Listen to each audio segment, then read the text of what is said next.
सीखो with free school के इस ब्रांड न्यू वीडियो में आप सभी दोस्तों का बहुत बहुत स्वागत है। जैसा कि आप लोगों ने देखा होगा, मैं थंबनेल में लगा रखा हूँ खोखली शिक्षा वर्सेस ठोस शिक्षा। आखिर ये खोखली शिक्षा और ठोस शिक्षा क्या है? तो इन्हीं चीज़ों पर हम लोग थोड़ा सा बात करेंगे कि जो हमारे बच्चों को आज शिक्षा मिल रही है, ये कैसी शिक्षा है, हम उनको कैसी शिक्षा दे रहे हैं। क्या ये वास्तव में ऐसी शिक्षा है जो उनको भविष्य की चुनौतियों का सामना करने के लिए सक्षम बना पाएगा या फिर नहीं? साथ ही हम लोग ये भी देखेंगे कि वास्तव में जो असली शिक्षा या ठोस शिक्षा होती है, उसका दार्शनिक आधार क्या है। हमारे बहुत से दार्शनिकों ने, मनोवैज्ञानिकों ने जो एक शिक्षा को जिस रूप में हमारे सामने प्रस्तुत किया है कि आदर्श शिक्षा ऐसी होनी चाहिए जिससे बच्चा सामाजिक रूप से, आर्थिक रूप से और एक मनोवैज्ञानिक रूप से, संवेगात्मक रूप से अपना एक संतुलित विकास कर सके। तो उस चीज़ को भी हम लोग देखेंगे। साथ ही हम ये लोग ये देखेंगे कि जो हम शिक्षा दे रहे हैं बच्चों को आज, क्या ये आगे चल कर के हमारे बच्चों को मालिक बना पाएगा या फिर नौकर ही बन कर के वो रह जाएंगे। जैसा कि आज आप लोग देख रहे हैं कि लोग पढ़ लिख कर के बाहर निकल रहे हैं। यहाँ उनके माता पिता शुरू से लेकर के, मैं तो कहूँगा प्राइमरी एजुकेशन से लेकर उनके हायर एजुकेशन तक करोड़ों रुपए खर्च करते हैं। उसके बाद जब वो बाहर आते हैं तो उनको मिलता क्या है? मुश्किल से 15-20-25 हज़ार की सैलरी, अधिकतम बहुत 50,000 रुपये। ये मैं मेजोरिटी की बात कर रहा हूँ, जो एक मिडिल क्लास व्यक्ति इस समय सामना कर रहा है। उसके पीछे कारण क्या है?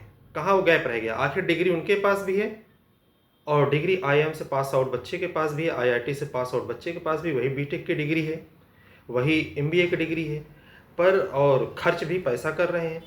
फिर अंतर क्यों आ जा रहा है? इसमें खेल किस चीज़ का है? इन्हीं चीज़ों को समझने का प्रयास करेंगे कि फिर साथ ही साथ हम लोग फिर ये भी देखेंगे, जो आखिर हम बच्चों को जो स्कूलों में दाखिला करवा रहे हैं, एडमिशन करवा रहे हैं, तो उसके लिए क्या क्राइटेरिया होने चाहिए, हमें कैसे स्कूलों का चयन करना चाहिए। क्या महंगे स्कूल में दाखिला एडमिशन करवा देने से ही हमारे बच्चे की सफलता की गारंटी मिल जाती है, या फिर उसमें अभिभावक का भी रोल होता है? अभिभावक का रोल होता है तो क्या रोल होता है? जैसे कि मैं अपना पिछला अनुभव बताऊं, अभी कुछ दिन पहले मैं अपनी बेटी की एजुकेशन से संबंधित फीडबैक लेने के लिए स्कूल पहुंचा, तो वहां के प्रिंसिपल सर से बात किया कि सर आप ये बताइए, आप सिर्फ बच्चों को बुकिस नॉलेज ही दे रहे हैं, किताबों कॉपियों में होमवर्क करके आइए, ये चीज़ कंप्लीट करिए, ऐसा चीज़, इतनी चीज़ें कंप्लीट करना है, आपको फिल करना है, सिर्फ इसी चीज़ पर जोर क्यों देते हैं? आखिर बच्चे के बहुत सारी चीज़, बहुत सारे उसके विकास के पक्ष हो सकते हैं। उसके सामाजिक विकास, सोशल डेवलपमेंट पर भी थोड़ा सा फोकस करिए, उसकी इमोशनल डेवलपमेंट पे भी फोकस करिए, इन चीज़ों को भी समाहित करिए। ऐसा क्यों नहीं करते? तो उनका सीधा सा सवाल था कि देखिए, मोस्टली जो हमारे पास गार्जियन आते हैं वो ये कहते हैं, सर आपकी तरफ से, आपके विद्यालय की तरफ से कोर्स ख़त्म नहीं हुआ, इस कोर्स में ये विषय अभी पीछे है, आखिर सत्र परीक्षा बीत गया या फिर अर्धवार्षिक परीक्षा होने वाली है, तो अभी तक इतने ही चैप्टर समाप्त हुए हैं, हमारा बच्चा कैसा करेगा? वो फोकस इन्हीं चीज़ों पर करते हैं। हम कितना उन बच्चों के सोशल डेवलपमेंट, उनकी इमोशनल डेवलपमेंट पर विद्यालय स्तर पर बहुत सारे कार्य करते हैं, पर वो अभिभावकों को नहीं दिखता है, या दिखता भी है तो उनको समझ में नहीं आता। उन्हें तो लगता है कि हमारा बच्चा कॉपी किताब में कितना चीज़ें को हर समय गड़ा हुआ है, कितनी वो चीज़ें होमवर्क घर में कर रहा है कि नहीं कर रहा है, चीज़ों को सिर्फ इतना ही देखते हैं। तो इन्हीं चीज़ों पर हम लोग थोड़ा सा चर्चा करते हैं। तो इसी चीज़ों को हम देखते हैं। फिर जैसे अब हम, मैं आपको बताया ना, इन्हीं चीज़ों टॉपिक पर हम लोग स्टेप बाय स्टेप थोड़ा सा चर्चा करते हैं। तो इसमें तो आइए सबसे पहले देखते हैं कि मनोवैज्ञानिकों ने या फिर दार्शनिकों ने, हमारे बहुत से जो रहे हैं, उन्होंने शिक्षा को किस रूप में देखा। जैसे कि स्वामी विवेकानंद जी हमारे कहते हैं कि शिक्षा वो है जो व्यक्ति की पूर्णता का विकास करे। पूर्णता यानी होलनेस। ये पूर्णता क्या है?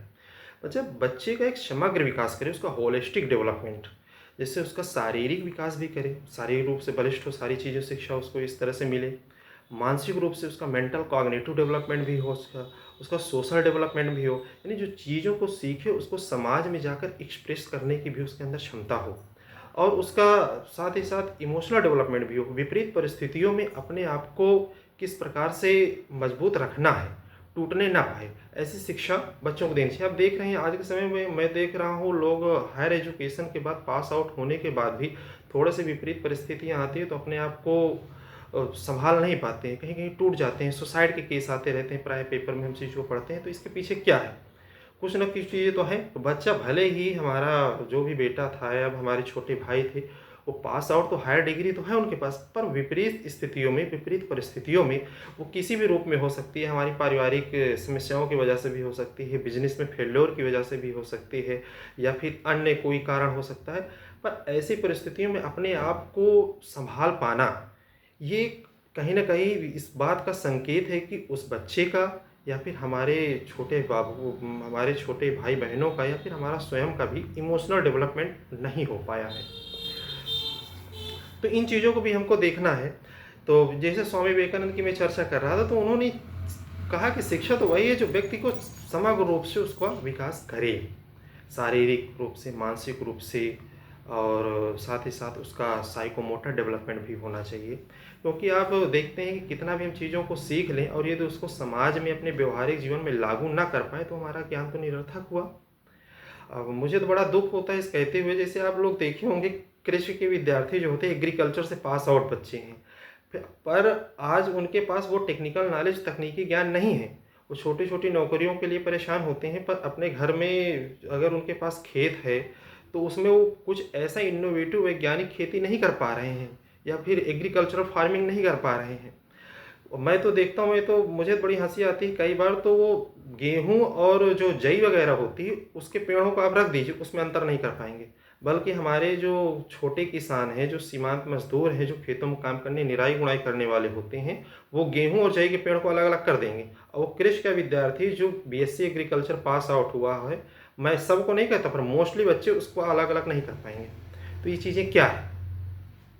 अब आप ये देखिए, इसी प्रकार से जैसे गणित है, लोग गणित में पास आउट, मैं तो देखता हूँ लोग बीएससी एमएससी गणित में हो गए हैं, और कई बार वो दुकान में जाते हैं, बाजार में जाते हैं, तो उनसे पहले दुकानदार उनको चीज़ों का हिसाब करके मौखिक रूप से बता देता है, और वो बच्चे नहीं कर पा रहे हैं। या फिर उनको बाद में लगता है, अरे कहीं थोड़े से हमसे गलती हो गई, मिस्टेक हो गई। हम तो देखते हैं हमारे छोटे भाई बच्चे जो होते हैं आजकल, आप देखे होंगे जिस प्रकार का ये जो कल्चर चल रहा है शॉपिंग मॉल वगैरह में, वहाँ पर क्या रहता है, डिस्काउंट है, 10+20% डिस्काउंट। इस चीज़ से आकर्षित होकर के वो उस चीज़ को शॉपिंग करते हैं। अब वो उस चीज़ को, गणित को समझ ही नहीं पाते कि आखिर 10+20% डिस्काउंट का इसका मतलब क्या हुआ, हमें इसमें कितना फ़ायदा हो रहा है। सिर्फ 10+20% डिस्काउंट को चीज़ों को समझिए, चीज़ों को वो पढ़े हैं, किताबों में पढ़ चुके हैं, डिस्काउंट चीज़ों को पढ़ चुके हैं, परसेंटेज चीज़ों को पढ़ चुके हैं, पर उसको व्यवहारिक जीवन में लागू नहीं कर पा रहे हैं। ये क्या है?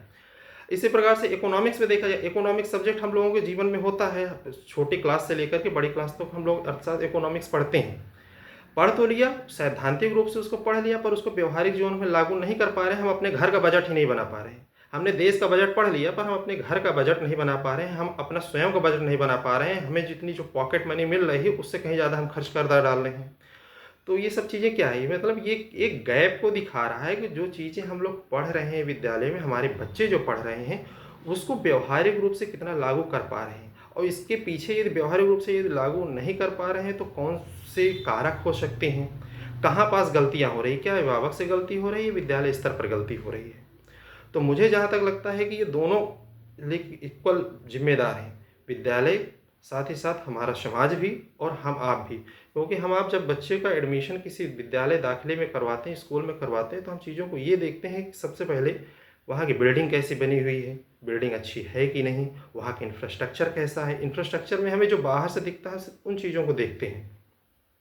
साथ ही देखते हैं हमारे आस-पास पड़ोस के बच्चे कैसे किन स्कूलों में पढ़ रहे हैं। अरे! वो हमसे बड़े हैं, वीआईपी लोग हैं, वो बड़े स्कूलों में पढ़ रहे हैं, इसका मतलब वो स्कूल अच्छा ही होगा।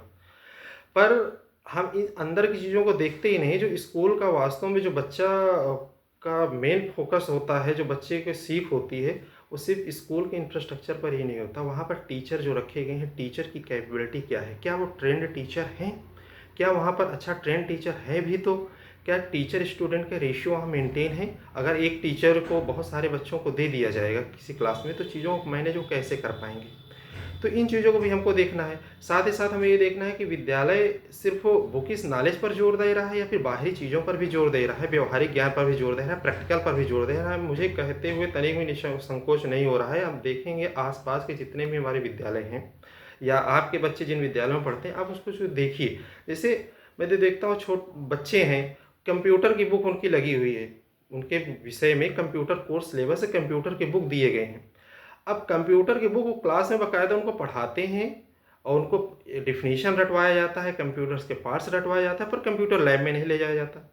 बच्चे कंप्यूटर लैब में जाएंगे नहीं, कंप्यूटर सीखेंगे नहीं, सिर्फ उसको ये तो किताब चलाने के माध्यम, किताबें तो सिर्फ एक साधन मात्र थी ना भाई। बच्चे को कंप्यूटर का असली लाभ से उसको कंप्यूटर लैब में मिलेगा, पर मैं देखता हूँ कंप्यूटर लैब के दर्शन ही नहीं करवाते हैं, और करवाते भी हैं तो उसको आधा अधूरा ज्ञान। अरे मेन ज्ञान तो उसे लैब से ही होगा। लैब में बच्चों को सिखाया जाए किस प्रकार से लेटर टाइपिंग करना है, किस प्रकार से आपको पीपीटी तैयार करनी है, या फिर जो भी चीज़ एडवांस चीज़ों जो भी चीज़ सिखाना है, एमएस ऑफिस एमएस एक्सेल पर जो भी काम करना है, उन चीज़ों को वहाँ पास सिखाया जाए, ना कि कापियों पर। ये तो कापी तो सेकेंडरी चीज़ हो जाती है, पर हर विद्यालय जोर देता है किस पर?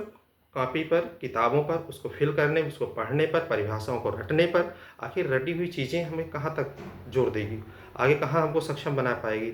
हमारे आपके छोटे भाई बहन हम देखते हैं कि चीज़ों को जिस प्रकार से पढ़ कर रट करके आ गए हैं, बाहर समाज में आ गए हैं, वो ग्रेजुएट हो गए हैं, पोस्ट ग्रेजुएट हो गए हैं, पर छोटी छोटी नौकरियों के लिए भटक रहे हैं।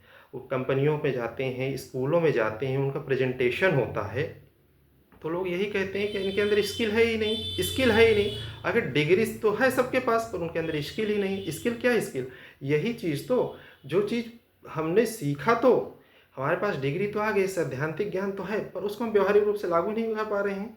हमने कंप्यूटर सीखी, कंप्यूटर की हमारे पास डिग्री है, पर कंप्यूटर व्यवहारिक रूप से हमको कंप्यूटर चलाना ही नहीं आता है। तो ये चीज़ें क्या है?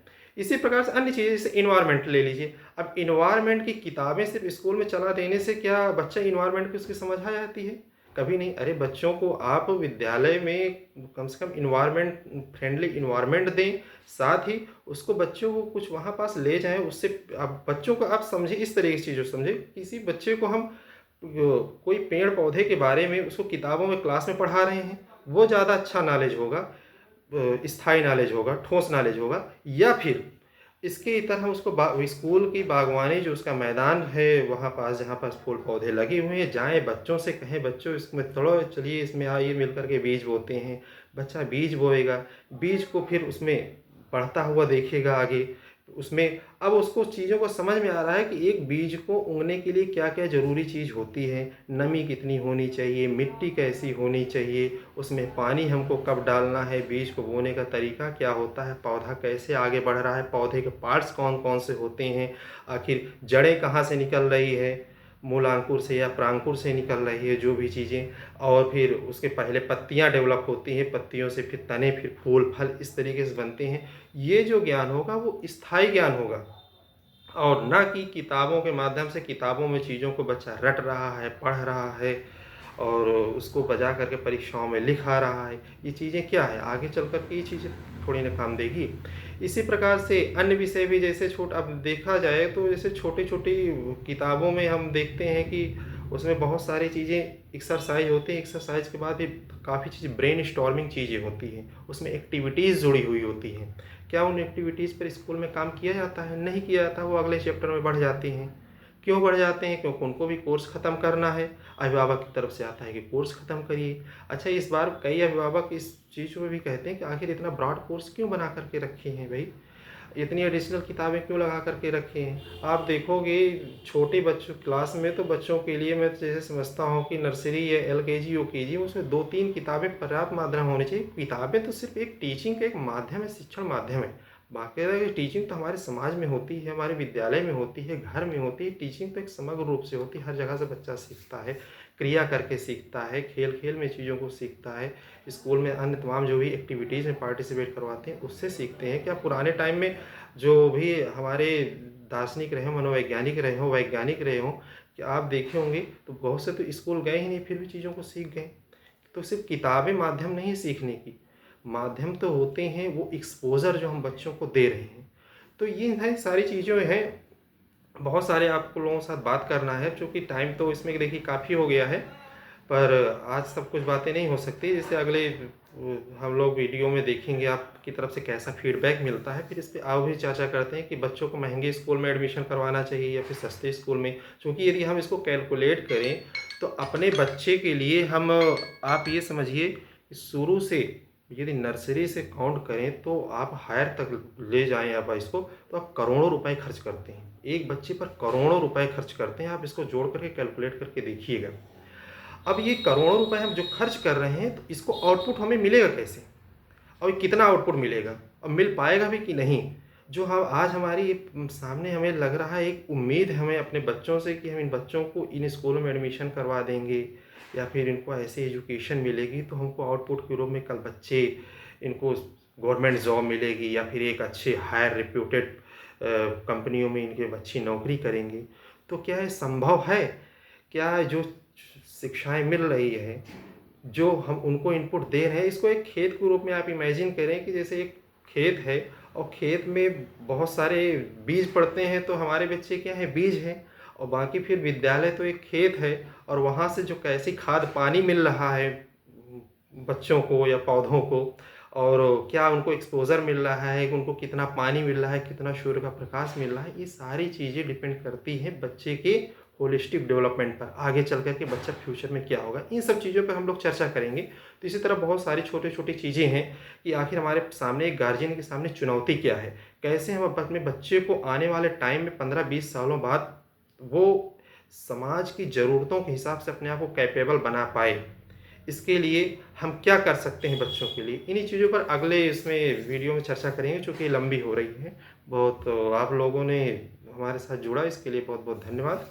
और थोड़ा-सा आप इसमें कमेंट भी करिएगा कि इसमें और हम क्या किस प्रकार से कैसे सुधार कर सकते हैं। मेरा उद्देश्य यही है, जो शिक्षा का व्यवसायीकरण हो रहा है, इसको एक्सपोज़ करना, लोगों के सामने लाना कि वास्तव में असली शिक्षा क्या है, शिक्षा की चुनौतियाँ क्या हैं, जो वर्तमान में बच्चों को शिक्षा मिल रही है, क्या ये भविष्य की ज़रूरतों के अनुरूप होगी या फिर हमारे बच्चे भी उसी प्रकार से 15-20 हज़ार की नौकरियों की लाइन में खड़े हो जाएँगे और ये फिर सिर्फ़ नौकर बन कर के रह जाएँगे।